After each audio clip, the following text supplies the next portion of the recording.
ক্ষমা চেয়েও পার পাচ্ছেন না তাসকিন আহমেদ। টিম ম্যানেজমেন্টের কাছে ক্ষমা চাইলেও অধিনায়ক ও ম্যানেজার রিপোর্টারের পর তাসকিনের ব্যাপারে সিদ্ধান্ত নেওয়া হবে।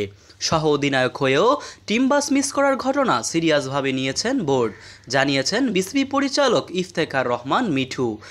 একই সঙ্গে জুনিয়র ক্রিকেটারদের এই ঘটনা থেকে শিক্ষা নেওয়ার পরামর্শ দিলেন বোর্ড পরিচালক।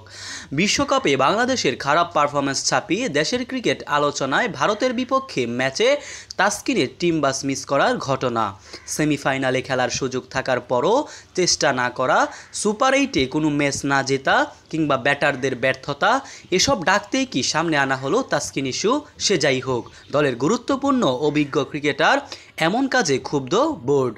গেল বোর্ড সভায় এ ব্যাপারে আলোচনা হয়েছে বিস্তর। পরিচালকরা বিষয়টি ভালোভাবে নেননি। তার এই কাজ সংবাদ হয়েছে আন্তর্জাতিক গণমাধ্যমেও, যাতে ক্ষুণ্ণ হয়েছে বিসিবির সম্মানও। যদিও তাসকিন ক্ষমা চেয়েছেন টিম ম্যানেজমেন্টের কাছে, সেখানে তার সুরাহা হলেও সহজে পার পাচ্ছেন না তিনি। অধিনায়ক ও ম্যানেজার রিপোর্টের পর নেওয়া হবে চূড়ান্ত সিদ্ধান্ত। বিসিবি পরিচালক ইফতেখার রহমান মিঠু বলেন, রিপোর্টটা আসার পরে কোথায় সমস্যা আছে এটা তো সবার সঙ্গে আলোচনার বিষয়। এরপর ক্রিকেট অপারেশনস আছেন সিদ্ধান্ত নেওয়ার জন্য। স্পষ্টভাবে আমরা এটিকে গুরুত্বের সঙ্গে নিচ্ছি। এটা গ্রহণ করার মতো নয়। ভবিষ্যতে এমন যেন না হয় সেটাই একটা সমাধান করা হবে। তাসকিনের এই ঘটনা পেছনে অনেকে আবার খুঁজছে ষড়যন্ত্র। সহ অধিনায়ক তাসকিন ছিলেন বোর্ডের সুনজরে, বল হাতেও দারুণ পারফর্ম করেছেন। পরবর্তী অধিনায়ক হিসেবে বেছে নেওয়ার কথা তাকেই।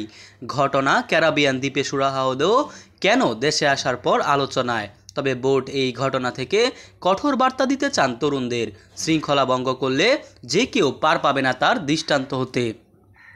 ইফতেখার রহমান মিঠু বলেন, তাসকিন এখন অসাধারণ খেলোয়াড়, বিশ্বসেরা ক্রিকেটার। হয়তো ওর একটু ভুল হয়ে গেছে, তবে ওর যদি এটা নিয়মিত হয় তাহলে এটা বড় সমস্যা। আর এটা তরুণ ক্রিকেটারদের জন্য একটা সতর্কবার্তাও। বর্তমানে লঙ্কান প্রিমিয়ার লিগ খেলতে শ্রীলঙ্কায় আছেন তাসকিন আহমেদ। শিগগিরই হয়তো জানা যাবে তাসকিনের ঘটনা কি সিদ্ধান্ত নিচ্ছে বোর্ড। মোহাম্মদ সাম সরকার, নিউজ বাংলাদেশ 64।